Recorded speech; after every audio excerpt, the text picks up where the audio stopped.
Have you ever watched a couple who looked absolutely perfect on paper just completely fall apart? It's a mystery that plays out around us all the time. Two people with the exact same background, the same interests, and these sparkling resumes join their lives together, and yet somehow the entire structure just collapses. Well, in this explainer, we're going to look at the architecture of us. We aren't going to talk about romance or destiny or finding your supposed soulmate. Instead, we're going to look at the structural engineering of a marriage. It really is a fascinating question, isn't it? Why do these perfect matches fail? The honest answer is that we've been fundamentally misunderstanding what compatibility actually is. We treat finding a partner like matching labels on a shipping box, but a relationship isn't a box. It's a living, breathing system. Finding someone with the right traits, honestly, that's the easy part. But understanding how two living systems behave once they start sharing space, facing intense pressure, and making daily decisions together, now that is an entirely different kind of science. Okay, let's dive into this. This quote right here is the golden rule for everything we are about to discuss. Compatibility is not appearance, it is behavior under pressure. If you take literally only one thing away from this explainer, let it be this single paradigm shift. Judging a relationship by how it looks on a calm, sunny day will almost always lead to incredibly shallow conclusions. True compatibility is forged and revealed when the pressure drops. Section 1. The compatibility myth. Sameness versus fit. We've all been sold this illusion that sameness equals compatibility. But take a look at this comparison. On the left, we have surface compatibility. This is basically what every dating app is built on, right? You like the same food, you have a similar education, you both love hiking on the weekends. But what you actually need to run a life together is over on the right, system compatibility. Think of it like two people trying to run a small business from opposite sides of a city. One person might have a stellar resume, but if your timing, your pace, and your ultimate priorities just don't line up, the partnership is going to create massive friction. A shared love of sushi isn't going to help you make decisions under uncertainty. It won't help you recover from a bitter disagreement, and it definitely won't help you share power without resentment. Moving on to Section 2. Behavior under pressure. Structural integrity. Now, what's really interesting about this slide is that it shows us how calm conditions hide structural flaws. Because, let's be real, it's super easy to be patient when you're well-rested, and it's easy to be generous when you have plenty of money. But life's inevitable pressures will always reveal the true structural integrity of the partnership. These 5 seemingly random objects actually represent the hidden mechanics of a relationship. Over the next few minutes, we're going to use these visual analogies to decode exactly how a relationship functions when life gets difficult, and what you should really be looking for. Section 3. The elements of fit. Layers of compatibility. A working marriage isn't just made of two good people. It's a very precise pattern of fit across several deeper, load-bearing layers. Our first element is direction, represented by those cyclists. See, two cyclists riding together do not need to ride the exact same brand of bike, they don't need to wear the same clothes, or even appreciate the same scenery.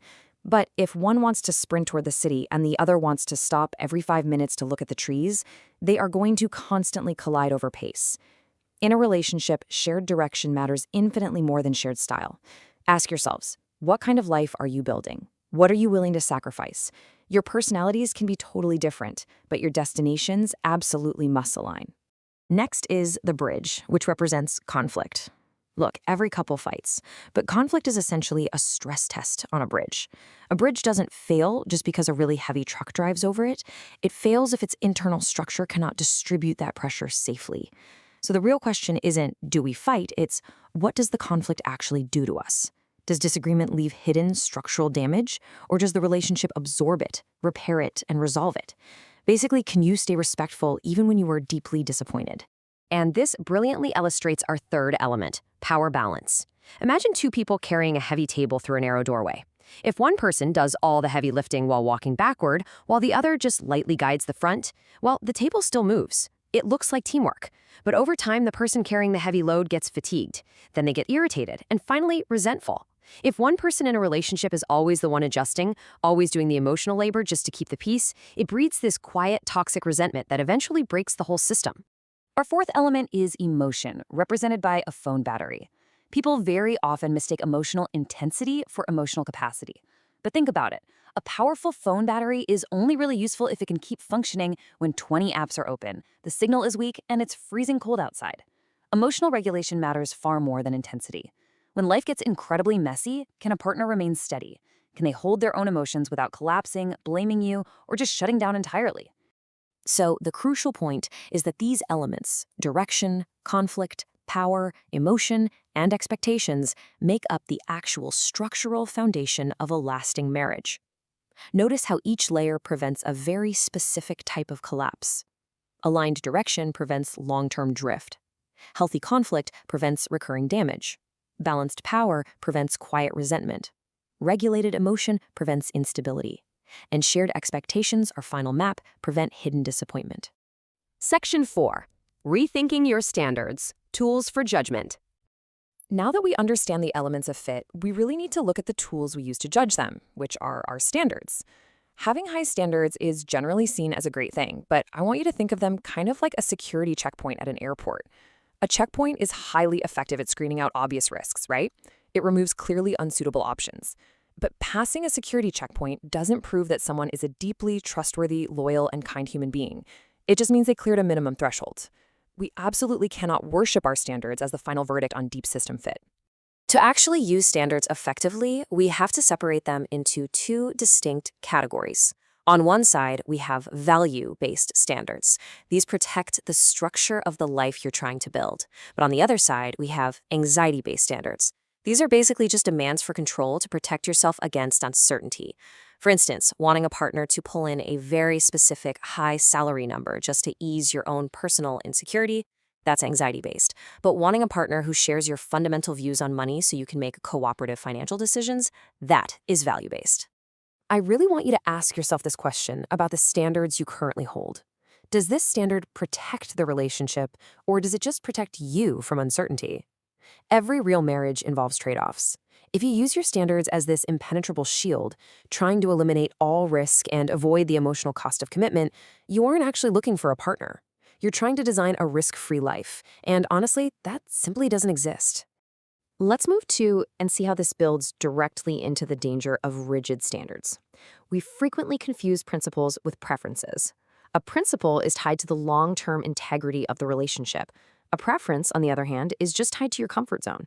Demanding that a partner has the exact same educational background as you isn't usually a principle.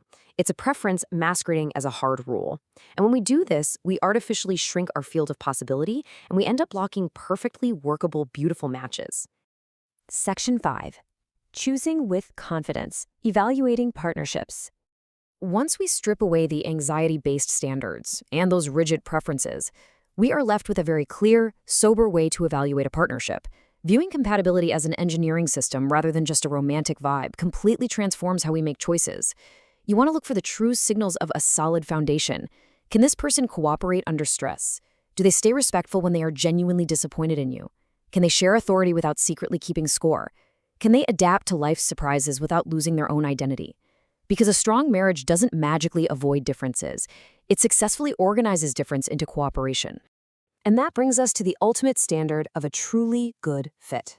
Not perfect, not effortless, more whole. Real compatibility doesn't mean the relationship is easy all the time. It doesn't magically remove struggle. It just changes the kind of struggle you have.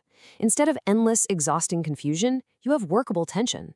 It means the marriage acts as a structure that helps both people become more truthful, more stable, and more capable over time. Which leaves us with one final essential question. When you look past the shared hobbies, the fun dinner dates, and all those surface-level similarities, does your relationship have the structure to survive ordinary life? Because it's not the fairy tale moments that define us. It is how we bear the load together when the pressure is really on. Thanks so much for joining me on this explainer, and I truly hope this gives you a powerful new blueprint for evaluating the architecture of your own life.